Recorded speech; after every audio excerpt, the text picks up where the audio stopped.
Gracias por continuar con nosotros. Seguimos en la caja de Pandora. Les recuerdo que nos puede seguir en las diferentes redes sociales. Y seguimos en este recorrido por el Instituto de Biotecnología y Ecología Aplicada de la Universidad Veracruzana. Y me da muchísimo gusto saludar a la doctora Ana Elena Dorantes Acosta. Gracias por recibirnos, doctora. Es momento de hablar de plantas. ¿Cómo resisten las plantas? Y hace rato platicábamos que incluso las plantas se estresan. Así que muchísimas gracias por darnos la oportunidad de platicar con usted. Muy buenos días, muchas gracias, bienvenidos. Y pues sí, nuestro tema de investigación es entender cómo es que las plantas pueden defenderse ante diferentes tipos de estrés a los que se enfrentan. Entonces las plantas, estando en una maceta o en un lugar fijo, un árbol que está en un sustrato donde ahí nace y ahí deberá crecer, pues se enfrentan a diferentes condiciones de estrés.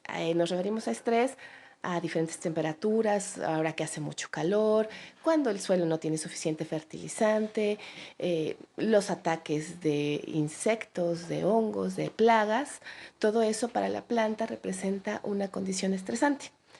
Pero lo importante es que la planta, estando en un lugar fijo, que se llama organismo sésil, porque no se puede mover, puede generar estrategias para defenderse. Y eso es lo que nosotros estudiamos.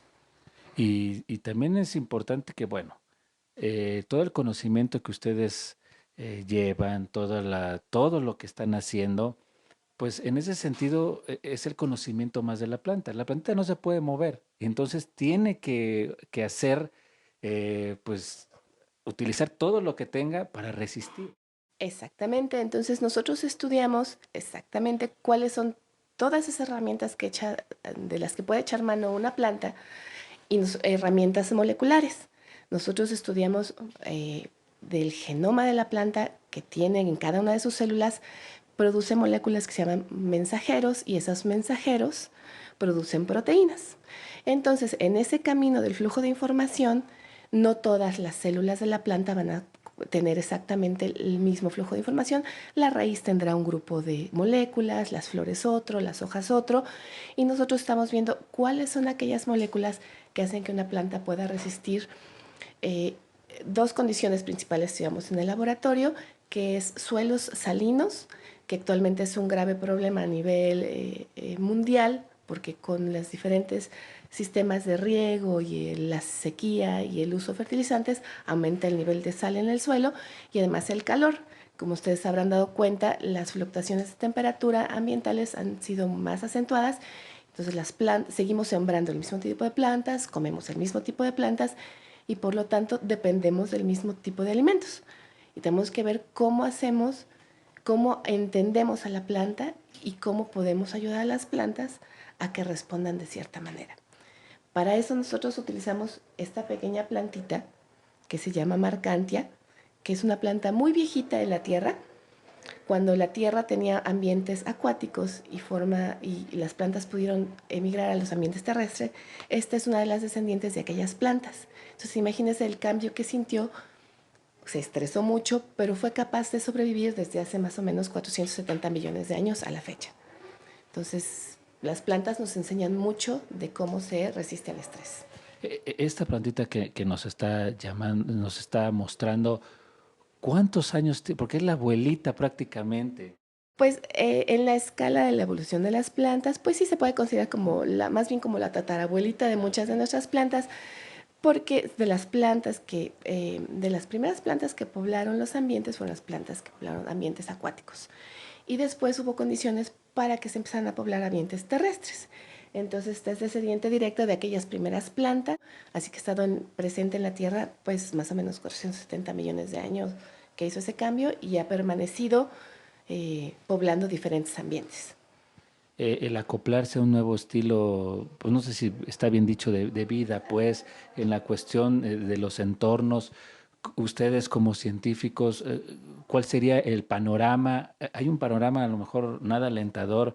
Estamos a unos días donde estuvimos a sensación térmica de 50 grados. ¿Qué va a suceder? ¿Qué se tiene que hacer? Pues mire, hay que estudiar. Primero, bueno, sí hay que cuidar el ambiente y hay que hacer lo que corresponda en términos de ser más amigable con el ambiente, pero también tenemos nosotros que generar estrategias. Si entendemos cómo responden las plantas a nivel molecular, qué proteínas se producen o qué proteínas se dejan de producir, o el estrés, qué tipo de señales lanza en la planta, y nosotros las podemos entender desde estas plantas que son muy antiguas. El conocimiento que obtengamos en estas puede ser extrapolado a plantas como el trigo, como el maíz, plantas de interés humano en términos de alimentación, porque las plantas se parecen mucho en su contenido de su material genético. Entonces, lo que tiene una planta lo tiene muy probablemente plantas que nosotros nos comemos: el frijol, el maíz, los pepinos, las calabazas. Entonces, si nosotros somos capaces de entender la maquinaria que tienen y eventualmente manipularla para poder mejorarla o entenderla mejor, nos va a abrir un panorama a que las plantas puedan ser más resistentes a diferentes condiciones que estamos generando en el planeta. ¿Cómo logran ustedes como científicos llevar este conocimiento a la comunidad? Porque el trabajo de campo es muy importante. Al final de cuentas, allá está la gente que toma decisiones, la gente que, bueno, nos está produciendo también los alimentos. ¿Cómo logran ese vínculo con la comunidad? Pues hay varios niveles. Uno, aquí en el instituto formamos recursos humanos. Están los programas de maestría y doctorado.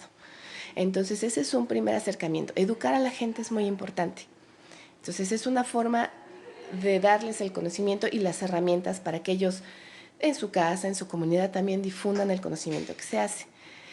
Otra aproximación que tenemos son talleres a niños. Eventualmente participamos en la FILU o en la Feria del Libro para niños, enseñándoles qué es el DNA, qué hace, cómo lo vemos, cómo lo obtenemos. Entonces, educar a los diferentes niveles es muy importante. Y bueno, en diferentes momentos o sectores del instituto se tienen colaboraciones con productores. Entonces, ellos platican sus necesidades y el instituto podrá generar algunas estrategias para darles conocimiento, darles herramientas, hacer talleres, hacer algún tipo de simposio para que ellos entiendan lo que hacemos y nosotros entender sus necesidades.